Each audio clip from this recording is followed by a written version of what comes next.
Hi there, I'm Sonal Mehrotra Kapoor. You're watching me on NDTV. Now, for the past couple of days, one of the constant queries we've heard from you, the viewer, has been that a lot of people are now testing RT-PCR negative while they continue to have symptoms which are all of COVID. You've written to me about it. I have had family members who've gone through this as well. So I thought, let's do a video where we try and understand, firstly, why this is happening. And second, if this is happening to you, your family or your friends, what is it that you can do? Okay.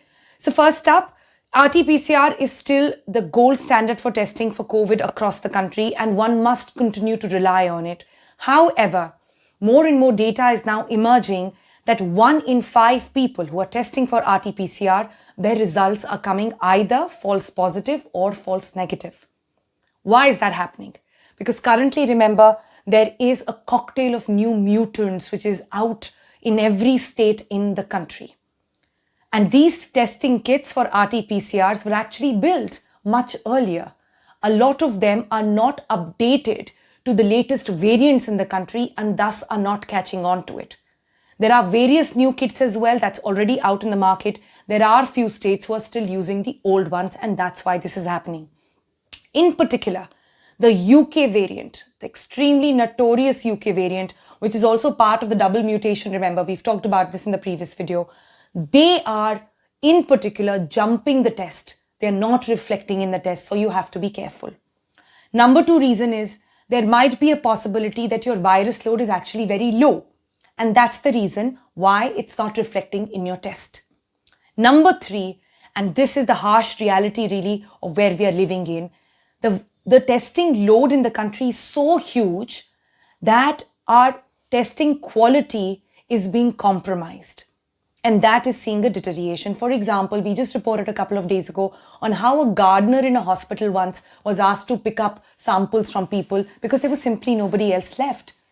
Our healthcare infrastructure is so extremely burdened that now we are looking into other avenues. There are some attempts to sort of meet all these gaps, and that is leading to a compromised way of testing. So if you are also facing all of this and you have symptoms for COVID and symptoms which are emerging out of the new variants more and more, but you are still testing negative, what should you do? First up, if you have come in touch with anybody who's tested positive, isolate yourself immediately. That is the key. Isolate yourself. And the first thing you need to do is watch out for your symptoms.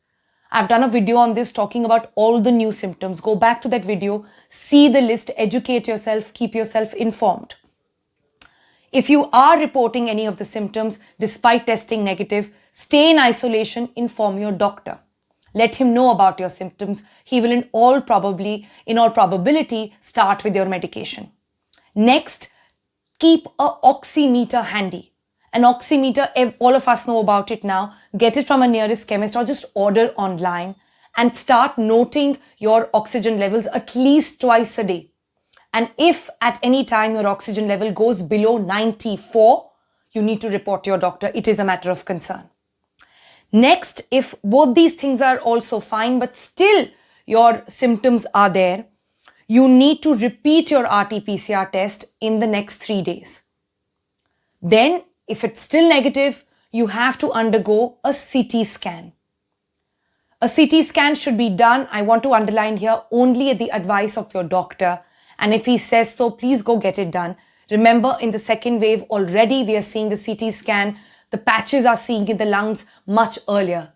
They are being witnessed in the first week itself compared to cropping up on the 8th or the 10th day compared to the first wave. So those results will also come up on the CT scan.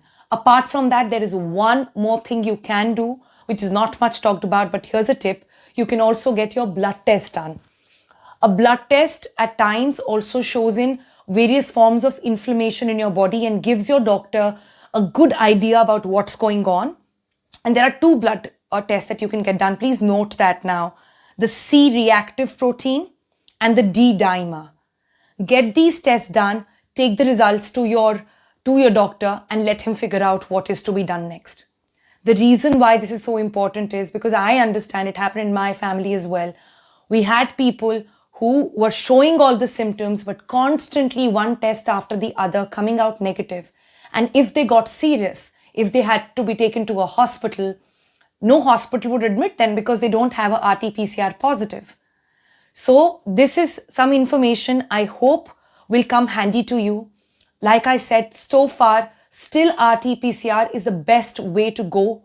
So you have to repeat those tests, but also watch out for symptoms. That is the key. So keep that in mind. I hope this was helpful. We'll see you again in the next video. Bye for now.